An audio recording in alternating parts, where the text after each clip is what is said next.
Breaking news moments ago, President Trump weighing in on the talks between his government and Russia to end Russian leader Vladimir Putin's 3-year assault on Ukraine. CNN's Jeff Zeleny is traveling with President Trump. He's in Florida. Jeff, what exactly did President Trump just say?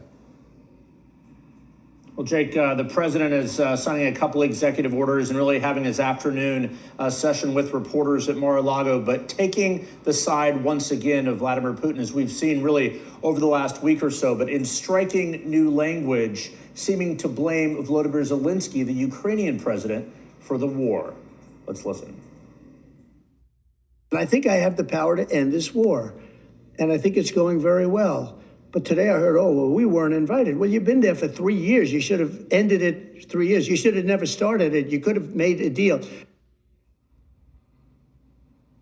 You should have never started it. That is President Trump there talking about Ukrainian President Volodymyr Zelensky, not Vladimir Putin. Of course, it was Russia that invaded Ukraine 3 years ago. And the president also there sort of overlooking the fact, saying again and again, as he often does, that this war would not have started had he been in office. In fact, the Russia invasion of Ukraine started while President Trump was in office. But it wasn't until 3 years ago that there was that full-scale invasion of Ukraine. So, Jake, once again, really, as we've been monitoring the president's comments there, taking questions on Ukraine, he said the discussions went well in Riyadh, but again, just putting the weight on the scale toward Russia in favor of Russia against Ukraine. But he did have one notable thing as well to say. He said he would not object to European soldiers and troops being in Ukraine as a peacekeeping force. That may be a deal breaker with Russia. But the bottom line overall, again, seeming to blame the person who was not at the table,